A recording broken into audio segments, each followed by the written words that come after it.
欢迎收看最新一期的老林干货，保证你看完之后有所收获。今天做一期黑洞的新品新神魔之子，也就是会场配色的最终极联的开箱视频。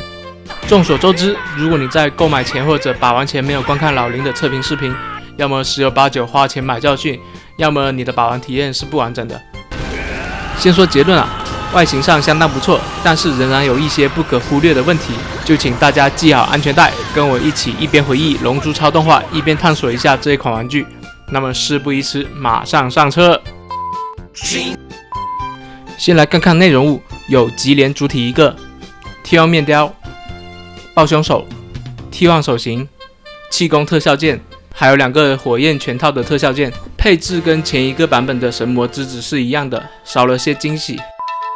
再来看看外观和造型方面，本次的黑洞新极联和万代会场极联一样，都采用了《龙珠超》第130集全力状态下极联出现时浑身被气焰照射之下的形象，外观上非常的抢眼。与万代的会场版相比，外形基本一致，但黑洞版的体型略小。那么除了体型，还有哪些地方万代是跟黑洞不一样的呢？第一个是上半身的细节，在肉体的战损细节刻画上，万代比黑洞更好。然而在手臂的战损刻画上，则是黑洞比万代更好。至于为什么会出现这样的情况，我们也无从得知啊。然后万代的缝隙处理会比黑洞的更加美观。第二个，下半身的差异。首先，黑洞新极联的下半身腰部的倒三角位置比万代的大。还有，你们只看这张图的话，猜一下哪边是万代，哪边是黑洞呢？答案揭晓左大右洞。万代的膝盖和膜线处理不如黑洞。第三，颜色的表现上，虽然黑洞和万代2款肤色很接近，但仔细看，黑洞的肤色颜色饱和度比万代要高一些。黑洞和万代均在手套、下半身上了珠光涂装，但是黑洞相对于万代来说，珠光漆就没有万代的这么厚了。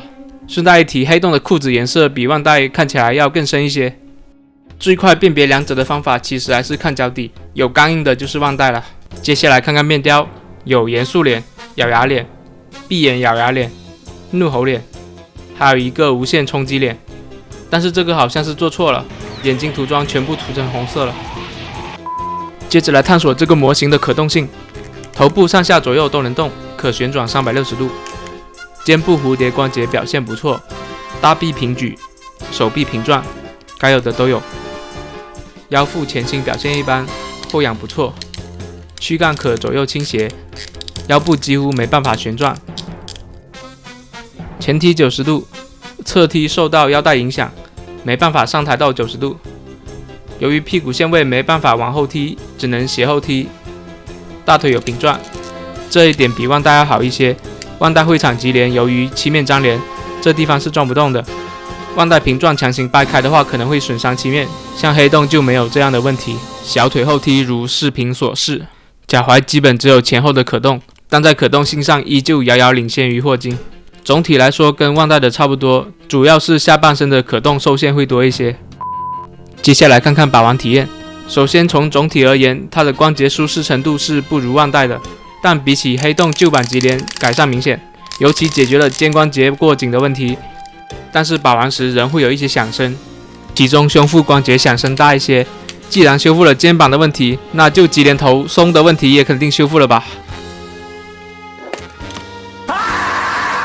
和黑洞的旧极联一样很松但是按一下之后，其实头也不怎么容易掉，很微妙的感觉然后我记得黑洞有一个图写着换手型时请加热，应该不至于这么夸张吧？我就不信这个邪，我换个手型试试，就是不加热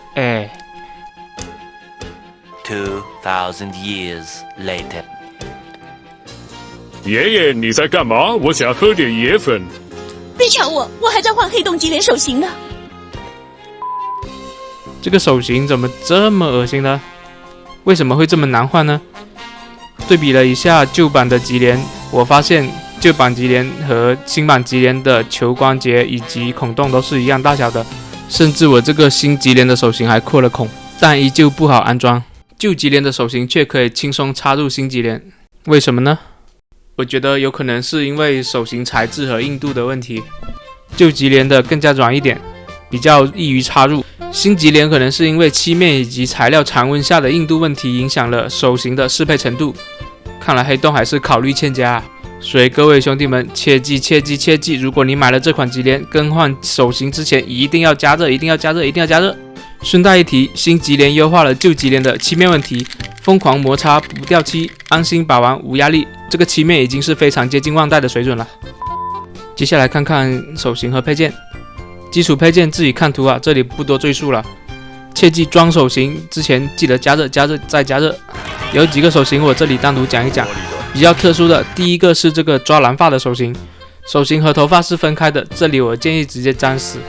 本次的级联虽然说关节没有旧级联紧，但是依旧能做出致命举高高的 pose。需要注意的是，这个手型主要适用于万代的超蓝悟空，跟魔气可动的不屈武道家不太合适，插口不是特别贴合。然后是这个岩拳，动画中就他妈离谱，一拳就可以接下叠了超蓝界王拳的龟派气功。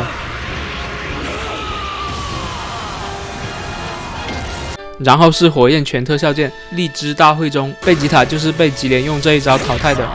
黑洞给了一大一小，虽然主要都是给右拳用的，但其实你实际上左右拳都可以装上，非常的霸气。然后再说一下这个大招特效键，由于黑洞没有单独为它做一个手型，所以只能用这个左手的龙爪手硬给它装上了，主要靠大拇指固定。最后是这个抱胸手，要装上不难，遇到不好装的情况也是记得加热就可以了。弥补了原版最终级联没有抱胸手的遗憾。